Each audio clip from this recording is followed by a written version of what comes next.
Hello मेरे प्यारे साहिलियंस, आपका स्वागत करता हूं अपनी इस क्लास में। आज का क्लास बायोलॉजी चैप्टर 1 सॉल्यूशन चल रहा है एनसीईआरटी का। भैया बहुत ही इंपॉर्टेंट, एग्जाम में एनसीईआरटी क्वेश्चन ही करता है। एग्जाम में एनसीईआरटी क्वेश्चन करता है तो सर हमें जानना जरूरी है कि एग्जाम में जो क्वेश्चंस करता है उसके आंसर्स कैसे दिए जाएंगे, कैसे बनेंगे। अगर आप लोग को बायोलॉजी में कोई भी परेशानी है तो ये क्लास आपके लिए बहुत ही बेहतरीन साबित होने वाला है। साहिल सर के साथ बायोलॉजी पढ़िए और बायोलॉजी के हर एक वो लेवल को समझिए, जीरो लेवल से हीरो लेवल को, जिसमें आपको परेशानी है। तो परेशानी अगर आपको अभी sexually production in flowering plant में, जो कि sexually production in flowering plant बच्चे लोगों को समझने में बहुत ही कॉम्प्लिकेटेड लगता है कई बच्चे लोगों को। ह्यूमंस रिप्रोडक्शन ये सब बहुत आसान लगते हैं क्योंकि हमारे शरीर से जुड़े हुए होते हैं, लेकिन प्लांट के बारे में कोई जल्दी जानना नहीं चाहता। अगर किसी से पूछ दीजिएगा कि ये कौन प्लांट है तो आपको बता नहीं पाएगा, बस प्लांट है, ठीक है ना, ये नाम होता है, प्लांट है। लेकिन जानवर के बारे में अगर आपको पूछ दे कि ये कौन जानवर है तो सब आसानी से बता देते हैं। अच्छा, ये गाय है, भैंस है, कुत्ता है, बिल्ली है, शेर है, नहीं, आसानी से पहचान जाते हैं क्योंकि हम लोग फैमिलियर होते हैं, जानते हैं। हाँ, कुछ मेजर प्लांट हम लोग जान सकते हैं, लेकिन हाँ, अगर आपसे पूछ दिया जाए कि उड़हुल का पौधा कैसा होता है तो शायद पता नहीं, आप लोगों ने देखा होगा तो पहचान जाइएगा, ठीक है। फिर आपको जैसे जेड प्लांट, एक बहुत अभी ट्रेंडिंग पे चला हुआ जेड प्लांट, आप लोग नहीं पहचान पाइएगा जेड प्लांट क्या होता है। नई नई प्रकार के कई प्लांट आ रहे हैं जिसको हम लोग नहीं जानते हैं। तो बॉटनिकल गार्डन में जब जाते हैं तो उसके नीचे में लिखा हुआ रहता है, ठीक है ना। बॉटनिकल गार्डन या जू वगैरह में जो प्लांट होते हैं उसके नीचे में बहुत सारा नाम लिखे हुए रहता है। तो प्लांट्स के बारे में जानना जो है वो जरूरी है, क्योंकि हम लोग जब जीव विज्ञान को पढ़ते हैं तो उसमें एक सेक्शन आता है बॉटनी, जिसमें प्लांट्स के बारे में जानना है। तो आज हम लोग इस चैप्टर में क्लास 12th में कि प्लांट सेक्सुअल रिप्रोडक्शन भी करते हैं, ये हमने पूरा सेशन खत्म कर लिया। और इस सेशन में हम लोगों का सॉल्यूशन चलने वाला है, जो कि लास्ट में मैंने 3 सॉल्यूशन दे दिया है आप लोगों को, यानी क्वेश्चन नंबर 3 तक बता दिया था। आज हम लोग जो स्टार्ट करेंगे वो क्वेश्चन नंबर 4 से स्टार्ट करेंगे। आप जो ये फिगर देख रहे हो क्वेश्चन नंबर 4 का, ये फिगर बखूबी जानते हो कि सर ये फिगर जो है ये किसका है, टिपिकल ओव्यूल का है, ठीक है ना। एंजियोस्पर्म ओव्यूल इस फिगर को हम लोग कहते हैं, क्या कहते हैं, एंजियोस्पर्म। अगर आपको एग्जामिनेशन में देगा केवल फिगर बनाने के लिए तो ये देगा एग्जामिनेशन में 2 नंबर का। कितने नंबर का देगा भैया, 2 नंबर, ओके, 2 नंबर में देगा। और ये क्या देगा, short question, Bihar board, CBSE, ये सारे में। अगर लॉन्ग में देगा, ठीक है, ये शॉर्ट में दिया, अगर लॉन्ग में देगा तो ये 5 नंबर का देगा। कितना नंबर का, 5 नंबर। लॉन्ग, हाँ बिल्कुल। अगर शॉर्ट पूछेगा तो केवल हम लोग इसका फिगर बनाएंगे, ओके, बस यही। शॉर्ट में पूछ दिया बस फिगर, हाँ, उसमें एक्सप्लेनेशन नहीं देना है आपको, क्योंकि वो फिगर ही पूछेगा कि draw a well diagram of a typical angiosperm ovule, आपको ये बना देना है। लेकिन पूछेगा 5 नंबर में अगर दे दिया तो आपको इसका मतलब हर एक पार्ट का डिफाइन करना होगा कि फुनिकल का क्या काम है, माइक्रोपाइल का क्या काम है, न्यूसेलस कहाँ पे है, ये सारी चीजें जो कि मैंने आप लोग को ऑलरेडी पढ़ाते समय में बता दिया है और अभी भी मैं बताऊंगा। तो ये फिगर आप लोग इस तरीके से बना दीजिएगा। यहाँ पे जो आप बीच में देख रहे हो यही एम्ब्रियो सैक है, उसी के जस्ट आगे में न्यूसेलस है, उसके ऊपर में आउटर और इनर इंटीग्यूमेंट होता है, सबसे ऊपर में माइक्रोपाइलर पोल होता है, फिर माइक्रोपाइल होता है, माइक्रोपाइल के ऑपोजिट में क्या होता है, चलाजा पोल होता है। ये फुनिकल होता है और ये हाइलम होता है। फुनिकल ही प्लासेंटा से जुड़ा हुआ होता है, ये हाइलम है जो एंट्री करता है, ठीक है। तो ये सारी चीजें और यही बातें अब क्या होंगी आपकी यहाँ पे लिखी हुई है, ठीक है, जो कि आप लोग को समझना है। जब 5 नंबर का क्वेश्चन देगा तो यही बातें आपको जो होंगी वो आपको लिखनी होंगी, ठीक है। 5 नंबर के क्वेश्चन में अगर देगा तो आपको ये बातें लिखनी होंगी। क्या लिखनी है, ध्यान देना है। The various parts of an ovule are, ovule का वेरियस पार्ट कौन है, सबसे पहला है फुनिकुलस। कौन है भैया, फुनिकुलस। सर काम क्या है इसका फुनिकुलस का, सब मैंने नोट्स में लिखा दिया है, लेकिन अभी जो क्वेश्चन आंसर आप बना रहे हैं प्रिसाइज हो गया। नोट्स पढ़ने के लिए है, पढ़ के बहुत सारे एमसीक्यूज निकलेंगे वहां से, क्वेश्चन आंसर है तो डायरेक्ट मैंने यहाँ पे आप लोगों को दे दिया है। आप लोग अब गड़बड़ाइएगा नहीं, क्वेश्चन आंसर को पढ़ लीजिएगा। ये एक स्टॉक लाइक स्ट्रक्चर है जो कि रिप्रेजेंट करता है point attachment to the ovule और प्लासेंटा। ओव्यूल और प्लासेंटा के बीच में जो अटैचमेंट होता है, तो ये था monosporic development, single functional megaspore से, मदर स्पोर मेगास्पोर से जब ये डेवलप करेगा तो उसे हम लोग क्या कहेंगे, मोनोस्पोरिक डेवलपमेंट। कहता है इन मोस्ट फ्लावरिंग प्लांट, बहुत ज्यादातर फ्लावरिंग प्लांट में single megaspore mother cell present होते हैं micropylar pole of the nucellus पे, रीजन न्यूसेलस रीजन पे।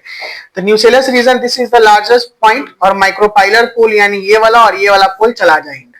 The region of an ovule undergoes meiosis to produce 4 haploid megaspore। देखो meiosis के दौरान में 4 haploid megaspore निकाला। Later out of this 4 megaspore, ये 4 मेगास्पोर में केवल एक फंक्शनल होता है, and into the female gametophyte while the remaining 3 degenerate, यानी यहां से 3 डिजेनरेट कर जाएगा और एक ही जो होगा ये फंक्शनल होगा। ये सब समझाया हुआ है आपको फिगर वाइज में, इसी को हम लोग मोस्ट ऑफ फ्लावरिंग प्लांट में ही देखने के लिए मिलेगा।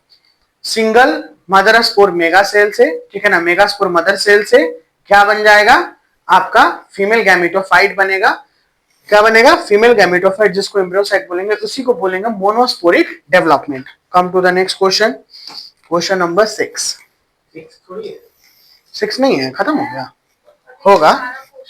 हाँ आइए 6 पे,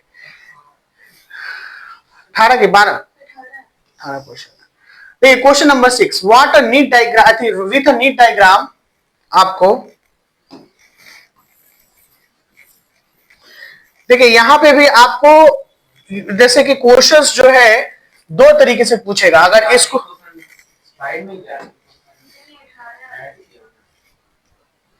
ध्यान दीजिएगा, ये जो आपका क्वेश्चन रहेगा, with a neat diagram explain the 7 sailed 8 nucleated nature of the female gametophyte, यानी कह रहा है कि आपको एक वेल लेवल नीट डायग्राम इसका बनाना है फीमेल गैमेटोफाइट का, जिसमें आपको 7 सेल और 8 न्यूक्लिएटेड स्टेज को दर्शाना है। तो जब आप देख रहे हो तो क्या देख रहे हो, ये 3 जो है एंटीपोडल्स है, यहाँ पर 3 सेल, पोलर न्यूक्लियाई जो हो गया यहाँ पर, ठीक है ना, जिसको सेंट्रल सेल के रूप में हमने कहा एक सेल, फिर यहाँ एग सेल हो गया और सिनर्जिड हो गया। तो ये और ये माइक्रोपाइलर एंड, क्योंकि चलाजा एंड के ऑपोजिट में क्या होता है माइक्रोपाइलर, माइक्रोपाइलर एंड से ही पॉलन ट्यूब एंटर करता है और यहाँ पे फर्टिलाइजेशन हो जाएगा पॉलन ट्यूब एंटर के बाद।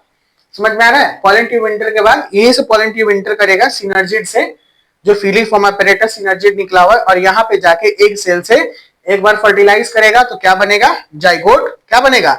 जब एग सेल से पॉलन ग्रेन फर्टिलाइज करेगा तो ये बनाएगा जाइगोट, और जब ये पोलर न्यूक्लियाई से एक पॉलन ग्रेन करेगा तो ये प्राइमरी इंडोस्पर्म न्यूक्लियस बनाएगा। जो पेन होगा ये 3n में होगा और ये 2n में होगा, यही है। तो ये 7 सेल स्टेज 7 सेल का है और 8 न्यूक्लिएटेड है, 8 को न्यूक्लियस इसमें है, 3 3 6 और 2 8, और 7 सेल स्टेजेज है, 7 को सेल है इसमें। तो जब आप यहां पर देख रहे हो ये फिगर बनाना होगा, तो पहला क्वेश्चन आपको केवल फिगर पे ही लाके छोड़ देगा। अगर बीएससीबी क्वेश्चन करता है बिहार बोर्ड, तो बिहार बोर्ड में या तो ये डिफाइन करने के लिए देगा, नहीं तो फिगर बनाने के लिए देगा, कहेगा कि आप सब लेवल कर दीजिए इसको, कोई दिक्कत? तो ये 5 नंबर में पूछ सकता है, और नहीं तो अगर बहुत ज्यादा कॉम्प्लिकेटेड करेगा, क्वेश्चन पेपर टफ करेगा, तो आपको ये दे देगा कि आपको 2 नंबर में क्वेश्चन देगा और आपको बनाना पड़ेगा। समझ में आ रहा है? अब आइए इसका एक्सप्लेनेशन दिखा रहा है यहां पर। एक्सप्लेनेशन क्या कह रहा है कि this female gametophyte embryo sac develop from a single functional megaspore, तो मोनोस्पोरिक डेवलपमेंट हो गया क्योंकि सिंगल फंक्शनल मेगास्पोर से डेवलप कर रहा है। ये megaspore undergoes 3 successive mitotic division, ये 3 सक्सेसिव माइटोटिक डिवीजन में जाता है और फाइनली 8 न्यूक्लिएटेड एम्ब्रियो सैक बना देता है। 3 सक्सेसिव, तो 3 सक्सेसिव का मतलब क्या? जैसे 1 2 और फाइनली 8 हो गया ना, 3, फर्स्ट सेकेंड थर्ड, पहले तो अपने आप को ओरिजिनल है। 3 सक्सेसिव किस डिवीजन है? माइटोटिक। माइटोटिक डिवीजन को हम लोग क्या कहते हैं? Equational division. कौन डिवीजन? इक्वेशनल डिवीजन, माइटोटिक को। तो इस हिसाब से 3 करता है, और 3 करने के बाद 8 न्यूक्लिएटेड स्टेज में आ गया, 8 nucleated stage. The first mitotic division in megaspore form 2 nuclei, जो पहला माइटोटिक डिवीजन में क्या किया? 2 न्यूक्लियाई बनाया। 1 nucleus moves towards the opposite pole, opposite pole पे चला गया। The micropylar end while the other nucleus moves towards the chalazal end, एक माइक्रोपाइलर एंड पे चला गया, एक चलाजल एंड पे चला गया। फिर अगला, देन दिस न्यूक्लियाई डिवाइड, सब यही चीज को लिख दिया है, आप पूरा कॉन्सेप्ट दिए हुए हैं। देन फिर again this nuclei divide their respective ends and divide into 4, और 4 के बाद 8। यहां देखो, यहाँ पे 1 2 3 4, जैसे है ना, 2 से कितना हो गया? 1 2 3 4 ये बनाया, 5 नहीं, वो एक आध को पड़ गया होगा, लेकिन ये मैंने 4 ही बनाया था, और यहाँ पे 8 बनाया था। रिस्पेक्टिव पोल के पास ही जाएगा, यानी एक नॉर्थ पोल पे जाएगा और एक साउथ पोल पे जाएगा। और तीसरा सक्सेसिव में क्या कर देगा? 8। As a result there is a 4 nuclei each both ends, 8 nucleated stage में 4 एक एंड पे आ गया और 4 एक एंड पे आ गया। At the micropylar end, the chalazoid end, the embryo sac at the micropylar end, micropylar end में से out of 4 nuclei only 3 differentiate, 4 में से केवल 3 डिफरेंशिएट करता है into 2 synergid and 1 egg cell, जो 2 सिनर्जिड में और एक एग सेल में, 4 में से 3 ही किया है, तो 2 सिनर्जिड एक सेल में, और टुगेदर इसे हम लोग कहते हैं एग एपरेटस। क्या कहते हैं? एग एपरेटस, जो कि ऊपर में देख रहे हो, देखो यहाँ पे सिनर्जिड में 2 आ गया ना, और एक ऊपर में एग था, एग एपरेटस हो गया। और फिर जब सबसे ऊपर में देखोगे तो 3 को ऊपर में था और 2 को पोलर न्यूक्लियाई था ना, 2 को, देखो यही लिखेगा यहाँ पे आगे। Similarly, at the Chalaja link, 3 out of 4 nuclei differentiate as antipodal cell. Chalaja link पे 3 out of 4 nuclei antipodal cells के रूप में जाना जाता है ऊपर में, और the remaining 2 of the micropylar और Chalaja link moves towards the central and known as the polar nuclei, जो कि बीच में सेंटर पे आ गया और उसे पोलर न्यूक्लियाई कहा गया। जो मैंने ऊपर बताया था वो फिर से मैं फिगर में बता दूंगा। Situated at the large central cell, hence the maturity, the female gametophyte appears as a 7 cell structure। जो इस तरीके से फीमेल गैमेटोफाइट 7 सेल स्ट्रक्चर का और 8 न्यूक्लिएटेड का दिखा। अब आ जाइए सर एक बार फिगर पे, फिगर आपको फिर से मैं समझाऊंगा तो और अच्छे से क्लियर हो जाएगा। देखिए ये 8 सेल स्टेजेस बना, कितना सेल स्टेजेस बना? 8 सेल, ठीक है। इसको मैं फिर मिटा देता हूं यहां पर, और मैं फिर यहां बनाता हूं। Single functional megaspore mother cell, mitotic division पहला, अपोजिट पोल में माइटोटिक डिवीजन दूसरा, माइटोटिक डिवीजन तीसरा। अब इसे अरेंज होना है, क्या होना है? अरेंज होना है। तो ये पहला, दूसरा, तीसरा, ठीक है, यही 3 बना। यानी यहां पर जो आपको लिखा हुआ है, जो फर्स्ट में यहां पर माइक्रोपाइल और एक चलाजा लिंड के पास, हाँ 3 बना, 3 से लोग है, यहां पे 2 और यहां पे 1 2 3, 3 2 5, ठीक है ना, 3 8, ओके।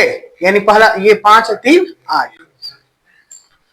तो 8 न्यूक्लिएटेड हो गया, 8 न्यूक्लिएटेड हो गया, लेकिन इसको एक सेंट्रल सेल कहा गया है। ये एक ही सेल है, न्यूक्लियस भले ही 2 रखे हुए, लेकिन सेल क्या कहलाया? एक कहलाया। तो इसीलिए फाइनली क्या बना? 7 सेल 8 न्यूक्लिएटेड कहलाया। समझ में आया? 7 सेल इसलिए क्योंकि पोलर न्यूक्लियाई के पास ये जो सेंट्रल सेल है, ये 2 न्यूक्लियस को रखे हुए, कितना को न्यूक्लियस को रखे हुए? 2। इसीलिए ये 2 न्यूक्लियस रखे हुए, जैसे कि जो कहा यहीं पे हम लिखे थे क्या? सेंट्रल सेल, जिसको क्या लिखे हैं? पॉलिन ग्रेन लिखे होंगे ना, ये सेंट्रल सेल है, सेंट्रल सेल। ये 2n में था और पॉलिन ग्रेन n में आया, तो ये दोनों मिलकर कितना बन गया? 3n बन गया। और समझ में? 2n का मतलब 2 सेल था। बहुत ही आसान शब्दों में, इससे अगर आज ये नहीं सीखे तो फिर अब क्या सीखिएगा? ये इतना इजी तरीके से बता दिए, सब कुछ खोल खोल के दिखा दिए, तो फिर क्या ही सीखेगा? ठीक है, तो ये बहुत ही आसान है। ये क्वेश्चन क्लियर हो गया? अगर अभी भी दिक्कत है तो मैं फिर एक बार और बताने की कोशिश करूंगा। बोलिए विशाल। 3 फंक्शनल मेगास्पोर माइटोटिक डिवीजन के, मतलब यहाँ पे सिंगल से देखो, पहला माइटोटिक डिवीजन का मतलब क्या? कि ये इक्वल होगा 1 से 2, 2 से 4, 4 से 8, ये तो ये इक्वेशनल डिवीजन कहते हैं विशाल। क्या कहते हैं? इक्वेशनल। और इक्वेशनल जब भी होगा तो ये कहलाएगा माइटोटिक। क्या होगा? माइटोटिक। लेकिन अगर यही अगर 2n रहता, अगर n में, तो ये घट रहा है ना, 2 से घट रहा है, तो ये हो जाएगा मेयोसिस। क्या हो जाएगा? मेयोसिस। और मेयोसिस को इसीलिए हम लोग कहते हैं रिडक्शनल डिवीजन। कौन डिवीजन? रिडक्शनल। और इसीलिए ये जब 8 बना तो इस 8 को ये अरेंज हो गए यहां पर। 8 न्यूक्लियस तो मैंने शो कर दिया कि 8 न्यूक्लियस था, और 8 न्यूक्लियस के बाद मैंने ये भी आपको बताया, 8 न्यूक्लियस के बाद मैंने आपको क्या बताया कि ये 8 न्यूक्लियस और 7 सेल स्टेजेस है। ठीक है, come to the next question. Question number 8 7, यानी नीचे होगा यहाँ।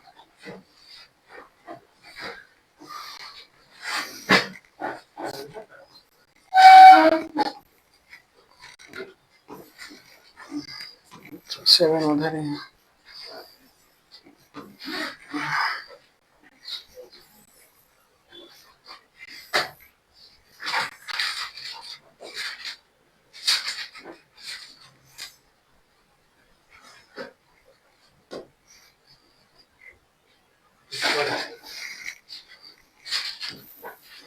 के को टोटल कुछ नहीं छोटकी। चलिए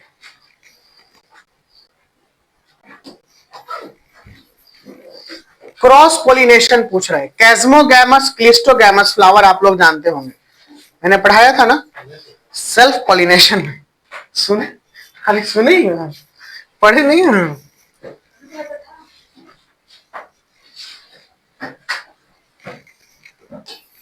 आई पढ़े हैं आप लोग। What is Chasmogamous flower? Can cross pollinate occur in Clistogamous flower? Give reason for your answer. देखिए ऑटोगैमिक इटोनोमी पॉलिनेशन कितने प्रकार का? 3 प्रकार का सर। पॉलिनेशन कितने प्रकार का? 3 नहीं सर नहीं, ऑटोगैमी, गिटोनोगैमी और जीनोगैमी, ठीक है ना। हाँ, जिसमें एक सेम फ्लावर पे ही काम था, सिंगल फ्लावर ही अपने आप में कर लिया, एक सेम प्लांट का सेम फ्लावर और एक डिफरेंट प्लांट का डिफरेंट फ्लावर, ये था। तो कहता है कैस्मोगैमस और क्लिस्टोगैमस ये जो है ये ऑटोगैमी का एग्जांपल है, ऑटोगैमी फ्लावर का। उसी में एक फ्लावर को ओपन करके रखता है पूरा और एक ओपन नहीं रखता है, वो अलाउ नहीं करेगा, यही बात कह रहा है। There are 2 types of flower present in a plant namely, 2 प्रकार के फ्लावर होते हैं, पहला ऑक्जेलिस और दूसरा है वायोला।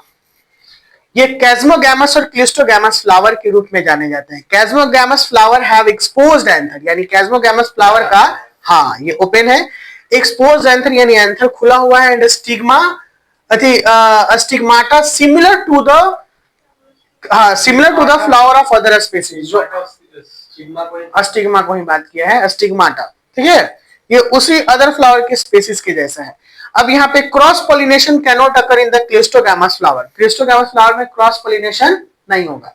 वजह क्या है? क्योंकि cleistogamous flower never open at all, यानी वो खुला हुआ होता ही नहीं है, तो क्रॉस पोलिनेशन कैसे होगा?